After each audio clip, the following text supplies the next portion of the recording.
dear brothers and sisters, a very pretty good morning to you all. Today we are going to present a drama on human trafficking.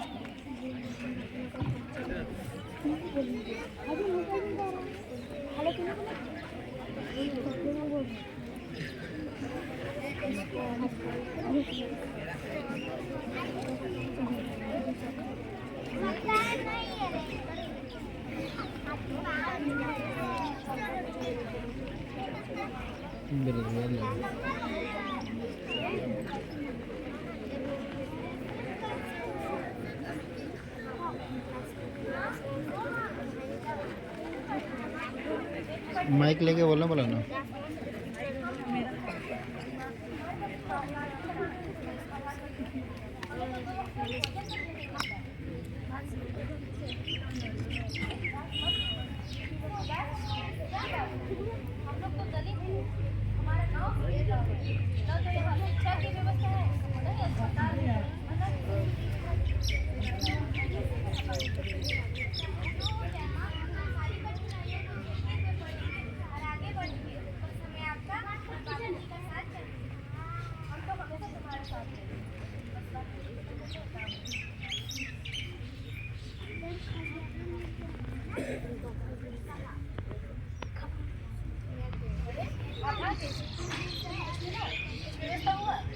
कल से चूल्हा नहीं जला है, भूख के मारे हम लोगों का जान निकले जा रहा है।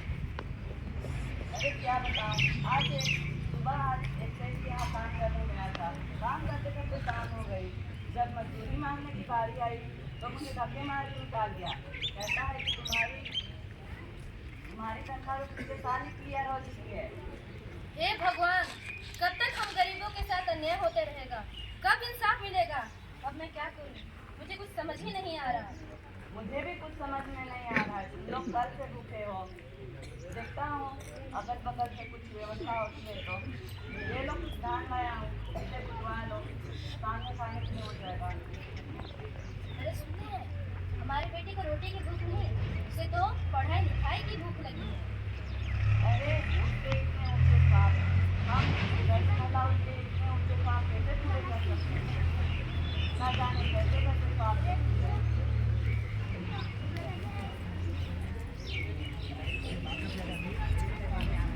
अरे हाँ भाई टेंशन मत लो, काम हो जाएगा। अरे 2 लोग किसाने पे हैं, आप माल तैयार रखिए, मैं आपका सामान भिजवा दूंगा।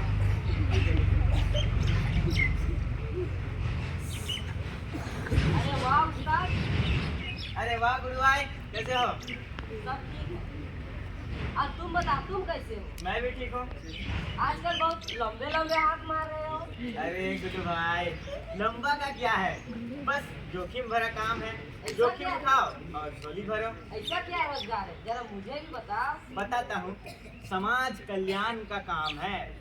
अच्छा, समाज कल्याण। हाँ, समाज कल्याण। बताऊँ? बताओ। अरे थोड़ा कान नजदीक करो, यहाँ दीवारों के भी कान होते हैं। अरे ये तो बहुत जोखिम भरा काम है। मैंने तो तुमसे पहले ही कहा था, बहुत जोखिम भरा काम है। जोखिम उठाओ और झोली भरो। अच्छा। और ये जो हमारा काम होता है ना, ये गांव के जितने भी पिछड़े लोग, दलित लोग, अशिक्षित लोगों पर ही हमारी दाल गलती है, पता है? वैसे तो मैं 1-2 काम को अंजाम देने जा ही रहा था। तुम साथ रहो तो साथ हो जाए, क्या बोलते हो? चलो फिर। श्यामू, ओ श्यामू है क्या? अरे आप लोग कौन है? हम लोग समाज सेवक हैं, समाज का कल्याण करते हैं। इनसे आपको क्या काम? श्यामू से कुछ काम नहीं था, बस श्यामू कह रहा था उसे नौकरी की जरूरत है, तो मेरे नजर में एक बहुत अच्छी नौकरी थी, तो मैंने सोचा कि श्यामू को बता दिया जाए और उसे ले लिया जाए। अरे बेटी, जरा इधर आ तो। तुम्हारे पिताजी पड़ोस में गए, जरा उन्हें बुलाकर लाओ। जानते हैं, मेरी बेटी को पढ़ाई लिखाई का बहुत शौक है, लेकिन क्या करें, गरीबी के कारण उसे हम पढ़ा भी नहीं सकते, ना उसके सपने पूरे कर सकते। अच्छा एक बात बताइए, श्यामू क्या आपके पति हैं? हाँ, मेरे पति। तब तो आपको टेंशन लेने की कोई जरूरत नहीं है। जब एक बार श्यामू काम में लग जाए, पता है आपको, मैं जो नौकरी लेके आया हूँ उसमें 20 से 25 हजार की तनख्वाह है बहन जी। खाने को, रहने को, पीने को सब कुछ मुफ्त है। अरे इतना क्या सोच रहे हैं बहन जी, इसमें सोचने वाली क्या बात है? ये तो आप देख लो। देख भाई, वो बात नहीं है। जब ये चले जाएंगे तो घर का खर्चा कौन संभालेगा? हाँ? अरे बहन जी, आप टेंशन क्यों लेती हैं? मैं आपको 4 महीने के राशन और कुछ एडवांस में पैसे देता जाऊंगा, तब तो आपको टेंशन लेने की जरूरत नहीं है। मम्मी, बाबूजी आ गए। आज मुझे तो याद ही पड़ता है। और श्यामू भाई, क्या हाल चाल? बस ऐसी है जिंदगी किसी तरह।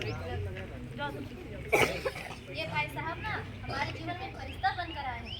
आपके लिए 20 से 25 हजार की नौकरी लेकर आए हैं और साथ में हमें कुछ एडवांस में पैसे भी देंगे। क्या कहा तुमने? 20 से 25 हजार की नौकरी और एडवांस पे? हाँ, ये लो श्यामू, अपनी पत्नी को दे दो, ठीक है? और मैंने सुना था तुम्हारी बेटी पढ़ना चाहती है, हाँ, बड़ी होनहार बच्ची है। तो एक काम करो ना, इसे भी अपने साथ ले चलो। वहाँ बहुत बड़े बड़े स्कूल और कॉलेज हैं, मैं वहाँ इसकी दाखिला करा दूंगा। जब तुम ड्यूटी से घर आओ तो तुम्हारे खाने पीने में हाथ बटा दिया करेगी। हाँ, हाँ, ये अंकल बिल्कुल सही बोल रहे हैं। मुझे भी वहाँ ले चलो, मैं वहाँ पढ़ लिख लूंगी और आपका खाना पीना मैं हाथ ही बटा दूंगी। तुम भी चलना चाहती हो? हाँ। चलो चलो। चलो चलो। रुकिए जी, आप सब चले जाएंगे तो हम अकेले हो जाएंगे। यहाँ हम अकेले कैसे रहेंगे? अरे बहन जी, आप खामो खा परेशान होते हैं।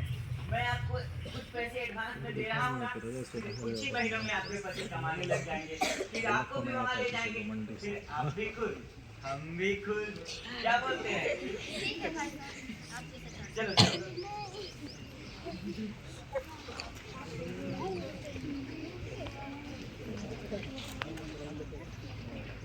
हे भगवान, मैं तो लूट गई, बर्बाद हो गई। पता नहीं कौन था मेरी बेटी और पति को लेकर चला गया।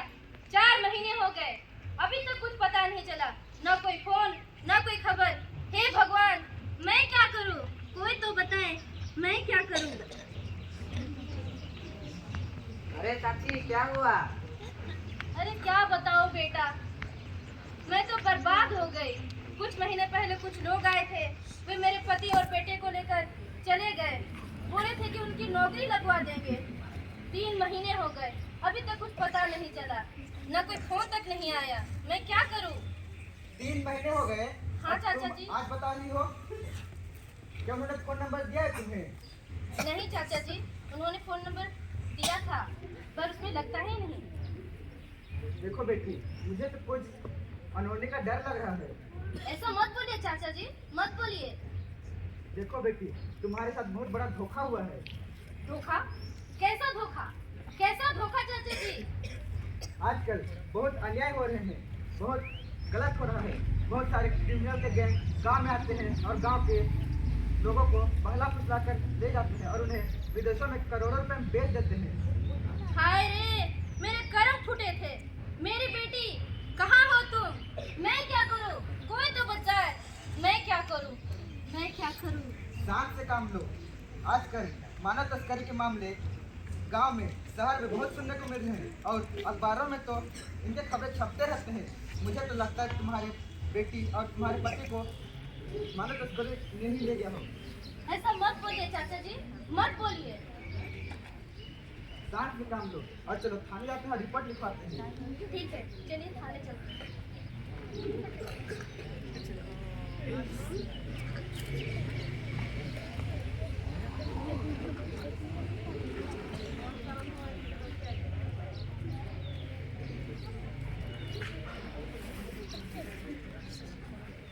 तो आप लोगों ने देखा किस तरह से मानव तस्करी का धंधा हमारे देश में फल फूल रहा है।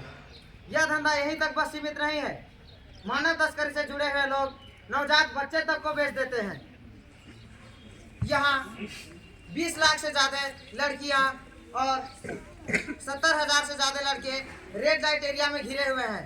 हर 8 मिनट में एक बच्चा या बच्ची गायब हो जाते हैं। आज भी हमारा देश तस्करी, मानव तस्करी के अपराध में दूसरे नंबर पर है।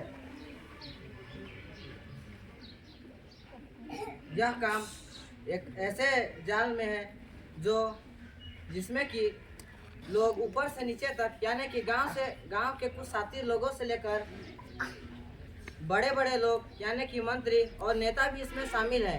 यही नहीं, यह मानव तस्कर तो गांव में आकर लड़कियों के लिए रिश्ते भी लाते हैं और उनकी शादी भी करा देते हैं और उनके घर वालों को लगता है कि उनकी बेटी ससुराल जा रही है, मगर बाद में जब पता लगाया जाता है कि बेटी कैसी है तो उनकी बेटी का तो पता ही नहीं चलता।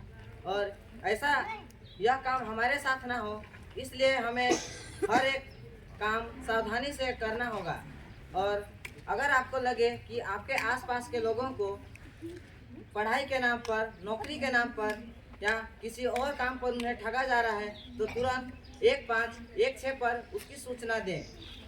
और अंत में मैं आप सभी से यही कहना चाहूँगा कि सावधान रहें, सतर्क रहें और अच्छे से रहें। धन्यवाद।